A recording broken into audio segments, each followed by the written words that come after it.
शाप भी काम आएगा। देवराज इंद्र के आग्रह से अर्जुन के स्वर्ग पहुंचने पर एक बार देवता, गंधर्व, सिद्ध और महर्षि प्रसन्न होकर अर्जुन की सेवा में प्रस्तुत हुए। बाजे बजने लगे। देवराज इंद्र ने अपने हाथों से अर्जुन को उठाकर प्रेम पूर्वक अपने पवित्र दिवासन पर बिठा लिया। अत्यंत रूपवती तथा मन को लुभाने वाली मेनका, रंभा तथा उर्वशी आदि अप्सराएं नाचने लगी। तदंतर अर्जुन देवराज इंद्र के भवन में रहते हुए अस्त्रों के प्रयोग और उपसंहार का अभ्यास करने लगे। समय बीतता गया। अस्त्र शस्त्र का ज्ञान प्राप्त करने के बाद भी इंद्र की आज्ञा से अर्जुन 5 वर्षों तक स्वर्ग में ही रह गए। अर्जुन को अपने भाइयों और माता कुंती की याद जब आती थी तब वे दुख से व्याकुल हो जाते थे। एक दिन इंद्र ने देखा कि अर्जुन अपलक नेत्रों से उर्वशी को निहार रहे हैं, तो चित्रसेन के माध्यम से उर्वशी को अर्जुन की सेवा में प्रस्तुत होने का आदेश दे दिया।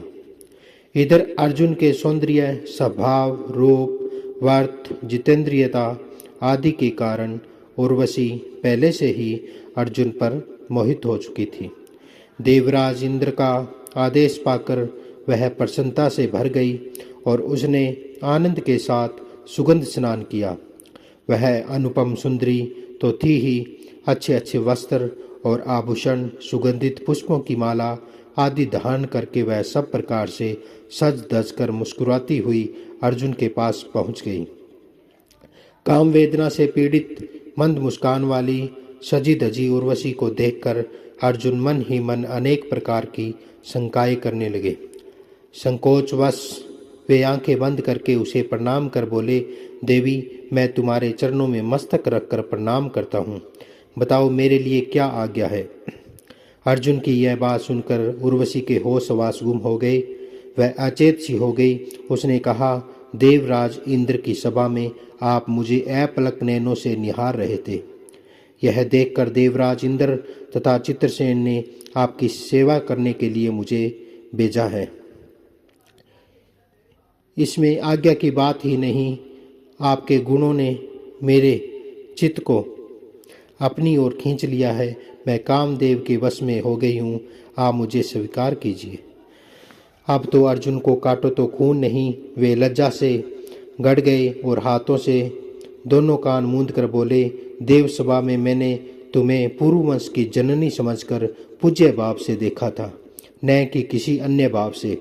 मेरी दृष्टि में तुम माता के समान पूजनीय हो और मुझे पुत्र के समान मानकर तुम्हें मेरी रक्षा करनी चाहिए। उर्वशी ने कहा, हम अप्सराओं का किसी के साथ कोई संबंध नहीं होता। हम स्वतंत्र हैं। पूर्ववंश के कितने ही पोते नाती तपस्या करके स्वर्ग में आते हैं और हम अप्सराओं के साथ रमण करते हैं। इस समय मैं काम वेदना से पीड़ित हूँ, मेरा त्याग न करो। किंतु अर्जुन ने इस पर बड़े ही निर्भीक शब्दों में कहा, सभी दिशाएं और देवता सुन ले कि मेरी दृष्टि में कुंती, मांद्री और शची का जो स्थान है वही स्थान तुम्हारा है। अतः मैं कभी भी तुम्हारा प्रस्ताव स्वीकार नहीं कर सकता। अर्जुन की बात सुनकर उर्वशी क्रोध के मारे कांपने लगी। उसने भौहें टेढ़ी करके हाथ से इशारा करते हुए अर्जुन को शाप दिया। अर्जुन, मैं देवराज इंद्र की आज्ञा से तुम्हारे पास आई हूँ और कामातुर हूँ, फिर भी तुम मेरी इच्छा पूर्ण नहीं कर रहे हो। इसलिए जाओ, तुम्हें नर्तक होकर स्त्रियों में रहना पड़ेगा और सम्मान रहित होकर तुम नपुंसक के रूप में जाने जाओगे। तदंतर वह अपने स्थान पर लौट आई और चित्रसेन ने सारी बातें इंद्र से कही। देवराज इंद्र ने अर्जुन को यह बतला दिया कि उर्वशी के द्वारा दिया गया शाप गुप्तवास के समय बहुत काम आएगा। तुम्हारे जैसा पुत्र पाकर कुंती सचमुच पुत्रवती है। तुमने आज अपने धैर्य से ऋषियों को भी जीत लिया है। जय श्री राम।